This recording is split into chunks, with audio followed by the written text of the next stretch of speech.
Mesdames, Messieurs, bienvenue dans cette nouvelle vidéo où nous allons parler du match entre l'Argentine et l'Égypte, mais également celui entre la Suisse et la Colombie. En tout cas, voilà, j'espère que vous allez bien. Moi, ça va, malgré le manque de contenu qu'il y a eu sur la chaîne ces derniers jours.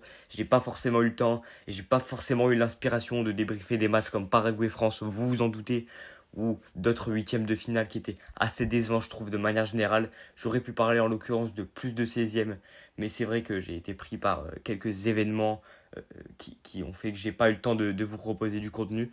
Mais bon, là, on va essayer de repartir de plus belle, malgré le fait que je travaille dans quelques semaines. Donc, on va quand même essayer de proposer du contenu en cette fin de Coupe du Monde, qui est décevante, qui est franchement décevante. On va en parler entre autres dans cette vidéo, c'est pour ça que je vous propose cette vidéo qui n'était pas prévue à l'origine, mais c'est qu'il y a beaucoup de choses à dire, de par les matchs, mais pas forcément d'un point de vue jeu et tactique, mais d'un point de vue du tournant que prend la Coupe du Monde 2026, qui est franchement ouais, un petit peu décevante sur les bords. Donc on va parler de ça. Avant toute chose, n'hésitez pas à vous abonner, on est bientôt au 100, il en manque seulement 4 à l'heure où je tourne.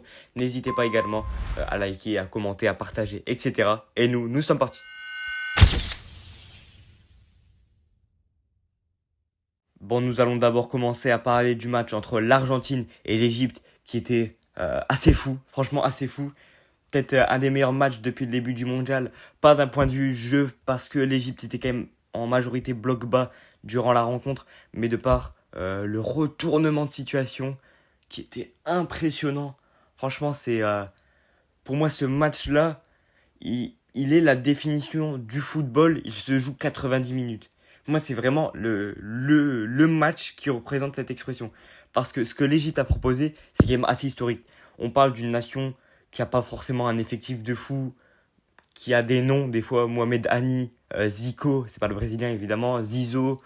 Vous voyez, il y a des joueurs comme ça, c'est un petit peu les joueurs de Wish, mais franchement, ils ont été quand même assez héroïques, je trouve, durant ce mondial déjà de titiller l'Égypte dans leur phase de groupe, mais également après d'aller sortir, certes avec difficulté, l'Australie, et là d'aller plus qu'embêter l'Argentine, qui aurait dû et qui aurait pu littéralement sortir dès les huitièmes de finale, ce qui aurait été en vrai un scandale au vu de leur parcours qui est franchement facile.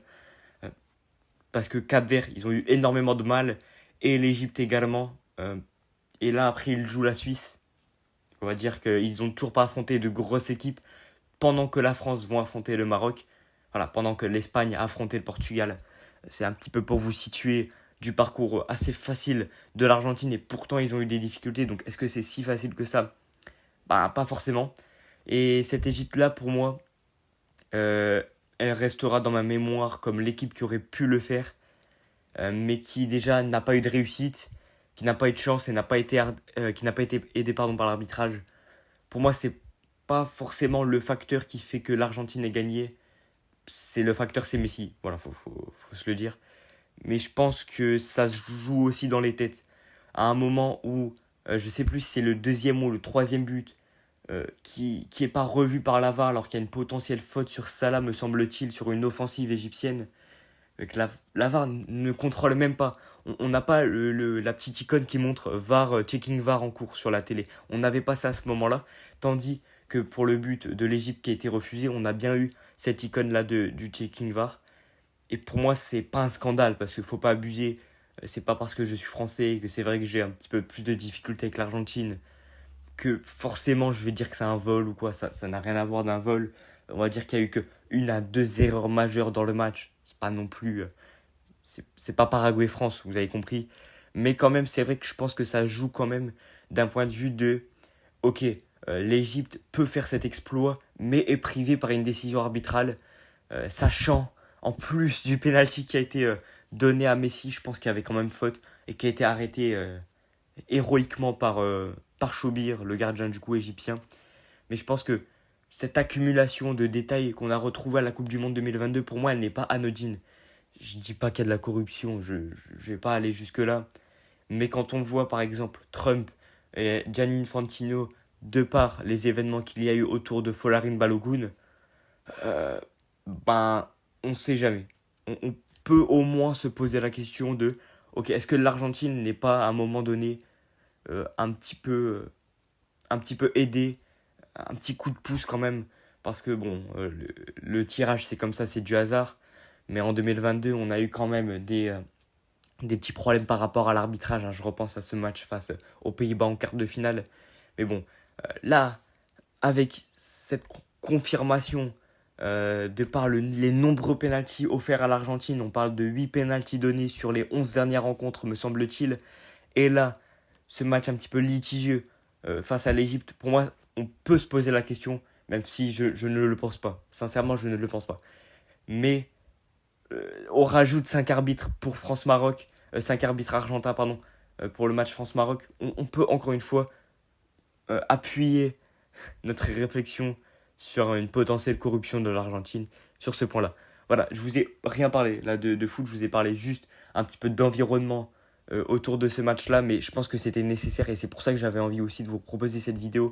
Voilà, sinon pour revenir un petit peu plus sur le point jeu plutôt que sur le point géopolitique, on va parler un petit peu de l'Argentine quand même, de leur performance qui est assez honorable parce que tu perds 2-0 et tu remontes 3-2. Mais c'est bizarre parce qu'à 2-1, je me dis ok, je sais pas pourquoi je sens que l'Argentine vont gagner le match. Genre dans ma tête, si j'avais 100 euros sur moi, j'aurais placé 100 euros sur l'Argentine en direct. C'était une certitude pour moi qu'ils allaient gagner ce match au bout de 2-1. Parce que tu sentais l'Égypte qui craque. Et pour moi, c'est là où justement l'Égypte a fauté dans ce match-là. C'est que à 2-1, t'es censé arrêter de prendre des risques.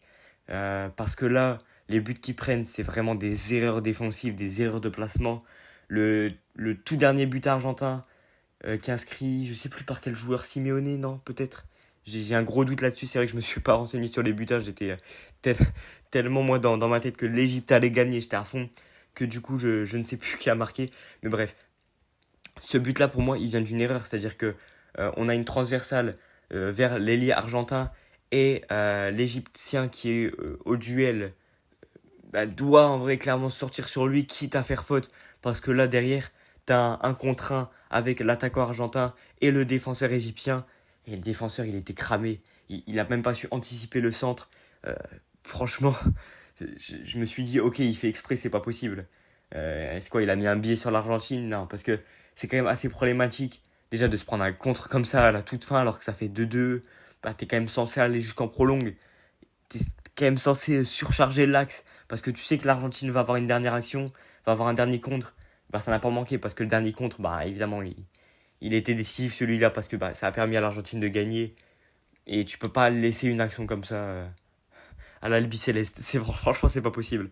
Et même sur les coups de pied arrêtés, je les ai trouvés tellement tendres au marquage. Enfin, ils n'y étaient pas présents. On dirait qu'à 2-0, ils disaient ok, on est qualifié. Franchement, je pense qu'ils ont aussi fauté. Et on peut pas dire que l'Égypte a perdu à cause de l'arbitre. C'est un peu de leur faute aussi. Parce que ils doivent gagner ce match-là. euh, Pas parce qu'ils ont dominé, pas parce qu'ils ont montré un meilleur football que l'Argentine, hein. C'est complètement faux de dire ça. Mais parce qu'ils ont été déjà plus réalistes dans le premier acte de ce match. Mais aussi de par le fait qu'à 2-0, tu dois les tuer, tu dois surcharger ton axe, tu dois les empêcher, tu dois faire des fautes, tu dois jouer le mauvais football, mais au moins tu te qualifies à la fin. Parce que là, tu as laissé des espaces à l'Argentine, des espaces qui sont évidemment punitifs derrière, et ça fait qu'au final, ben, tu perds ton match. Et je pense que même si ce match avait terminé en 2-2 et donc prolongation, ça aurait été sans appel. Je pense que l'Argentine en aurait mis un troisième, puis un quatrième. Et même au tir au but, je pense pas que l'Égypte l'aurait fait. Donc c'est franchement dommage d'avoir pris ce but argentin là au bout de 2-0 et donc 2-1. On le sait que le troisième but est le plus décisif dans un match. Bah là, ça n'a pas loupé, puisque ça a littéralement condamné l'Égypte. Mais en tout cas, franchement, belle performance malgré tout de l'Égypte. J'ai quand même deux trois noms à ressortir. Là, Mostafa Ziko, il est super intéressant. Aissem Hassan, lui, il est né en France. C'est un Français. Bah, il a une super qualité de percussion. Il est assez rapide. Franchement, il a mis un sale petit point à un moment sur un Argentin. Là, ça m'a fait vibrer, pardon. Mais il me semble que c'est sur le but qui a été refusé peut-être. Sur le premier but égyptien. Mais en tout cas, il l'a envoyé. Donc c'était assez sympa à voir. Il y a quand même des bonnes qualités sur cette Égypte. Mais défensivement, c'est vachement faible. Franchement, ça a des grosses lacunes qui fait que tu peux pas te qualifier en quart de finale avec cette genre de défense, c'est pas possible. Voilà, maintenant on va parler du match entre la Suisse et la Colombie. Alors, si je vous dis que c'est un des pires matchs des huitièmes de finale, je pense que vous me croyez. Y a pas de, je vous dis pas une take de fou en vous disant que ce match-là était un peu une purge. Alors qu'en vrai, la Colombie, j'adore cette équipe. Moi, je pensais qu'ils allaient gagner. Voilà. De toute façon, je vous l'avais mis dans les pronostics au niveau des posts sur la chaîne. Vous pouvez regarder. J'ai été catastrophique. Mais ce match-là, en fait, j'en attendais beaucoup de la Colombie, mais j'attendais pas un grand match de football de manière générale, parce que la Suisse, c'est un petit peu une équipe hors nature, sans faire de mauvaises blagues sur le pays. Mais, euh, mais je vous avoue que ce match-là était assez plat. Il n'y a pas eu franchement de gros moments d'excitation, de gros moments de folie, à part, on va dire, à la toute fin lors des prolongations, où la Colombie tape la barre. Ouais, ils n'ont vraiment pas eu de chance là pour le coup. Mais ce match-là, j'ai pas énormément de choses à vous dire sur le plan sportif, parce que ces deux équipes qui en vrai se valent, ces deux équipes qui méritent d'aller en quart, qui méritent de gagner ce match-là, mais ces deux équipes au final qui nous proposent un match décevant. Déjà la Suisse sans Manzambi l'a fait. Donc ouais, j'ai dit que la Suisse sans Manzambi, c'était une équipe qui sortait pas des phases de poule. Bah, j'ai été mauvaise langue. Parce qu'en vrai, ils ont quand même sorti une bonne performance malgré tout. Mais je pense qu'avec Manzambi, il n'y aurait pas eu de prolongation. Et la Colombie, qui sur une échelle de déception de 1 à 10, bah on était sur du 10 parce que c'est pas ce que j'ai vu durant les phases de groupe, c'est pas ce que j'ai vu face au Portugal. C'est une équipe qui est censée être beaucoup plus offensive que ça, c'est une équipe qui est censée produire un football meilleur que ça, qui est censée être plus percutante. Luis Diaz, j'ai trouvé un petit peu décevant dans ce match. Après, c'était un petit peu compliqué quand ton collectif ne suit pas. Mais cette Colombie, moi je les voyais vraiment aller chercher cette Suisse sans trop de difficultés. Et je les voyais même euh, venir à bout, que ce soit l'Égypte ou l'Argentine. Et je les voyais aller en demi-finale. Parce que franchement, il y avait toutes les qualités requises. Pour moi, c'est une équipe, bah, c'est l'équipe la plus sous-cotée du mondial. En vrai, il n'y a personne qui parlait de cette équipe alors qu'elle a quand même fini première de son groupe. Qui fait un 16e de finale que je n'ai pas vu face à un Ghana bloc bas. Donc on ne peut pas trop juger ce genre de rencontre. Mais pour moi, là, c'est dans ce genre de match que la Colombie doit s'imposer et doit montrer vraiment au monde entier que c'est une nation qui est prétendante aux demi-finales de ce mondial-là. Et elle ne l'a pas fait. Et je suis franchement déçu. Je pense que ça manque en vrai de talent, à part Luis Diaz. Cette équipe grouille pas de grosses stars non plus. La Suisse, c'est pas le cas. Mais la Suisse a eu peut-être plus de qualité à chaque poste que la Colombie. La Colombie ont eu beaucoup de difficultés, je trouve. Euh, Défensivement, c'était assez moyen. Mais en même temps, est-ce qu'on peut dire que c'était nul? Bah non, parce qu'ils n'ont pas concédé de but. Pour moi, ce match-là, c'était vraiment du 50-50. Et ce match-là se joue sur un détail. Du genre, tu siffles un penalty pour une des deux équipes, c'est comme si tu donnais la victoire à cette équipe-là. Donc ce match était clairement décevant parce que j'en entendais quand même un petit peu plus, de manière générale, de la Colombie surtout. Et, euh, et finir à 1h du matin au penalty, c'est assez terrible. Quand on voit 120 minutes avant qui n'était pas franchement flamboyante. Et même là, la Colombie n'a pas réussi à briller sur ses pénaltys. Donc je suis un petit peu déçu parce que c'est une des équipes que je préférais le plus du mondial. De par voilà, l'ambiance que tu as, notamment au niveau de la tribune, de par l'effectif qui est assez exotique. Tu as James Rodriguez quand même, qui joue en MLS. Tu as des Lerma, etc. Les joueurs jouent un petit peu dans tous les championnats, etc. Tandis que la Suisse, c'est pas une équipe que j'affectionne tant. Mais au final, on a eu la vision avec cette Suisse-là de les avoir mis dans les équipes à suivre. Il fallait faire attention à cette Suisse. Je vous l'ai dit. Et ben ouais, voilà, il faut faire attention parce que cette Suisse finit en quart de finale pour la première fois de son histoire. La Suisse, face à l'Algérie, c'était leur première victoire dans un match d'élimination indirecte. D'élimination directe, pardon. Je viens de me rendre compte de ma phrase. Et donc, c'est leur première victoire en huitième de finale. Et donc, leur premier quart de finale. C'est historique pour le pays. Et c'est une nation qui, depuis certaines années, n'est plus à considérer comme une nation mid. Et considérée comme peut-être une des top 10 européennes, je pense, sans trop de difficultés. Et ben, avec cette victoire et cette qualification en quart, elle le prouve totalement. Maintenant, est-ce que ça va aller chercher l'Argentine S'il y a Manzambi, on peut discuter. S'il n'y a pas Manzambi, je pense pas. Honnêtement, je pense pas. Voilà, en tout cas, j'espère que cette vidéo vous aura plu. On a quand même beaucoup parlé un petit peu de cette probable corruption autour du match entre l'Argentine et l'Égypte, ce que je ne pense pas encore une fois. Je vais vous proposer sûrement une vidéo pronostic des quarts de finale demain. On va essayer d'être assez rapide, une vidéo assez 10 minutes peut-être, ce serait cohérent pour proposer ce genre de vidéo. Voilà. En tout cas, j'espère que cette Coupe du Monde vous a plu, mais la tournure dont je parlais au début de vidéo du mondial, que celui-ci prend, là où je dis que je suis déçu, c'est dans le sens de déjà on n'a pas des matchs de fou par rapport aux matchs de poule. On commence à accumuler les matchs à 1-0, 0-0 qui sont franchement pénibles à regarder. Pour moi, ce match-là, Suisse-Colombie, c'est un peu la goutte de trop. Alors qu'on n'avait pas tant de matchs comme ça, on avait beaucoup de buts, mais on n'a pas vraiment de vrais matchs références. On n'a pas non plus de grosses rencontres. Parce que le seul qui pouvait, la seule pardon, qui pouvait candidater à ça, c'est Espagne-Portugal, mais ça n'a pas été le cas. Donc là, je pense que France-Maroc va être ce match, on va dire, choc, va être ce match game changer du tournoi, je l'espère. Parce qu'au-delà de ça, on n'a pas de petite équipe qui fait la surprise. Mais on n'a pas non plus de gros matchs.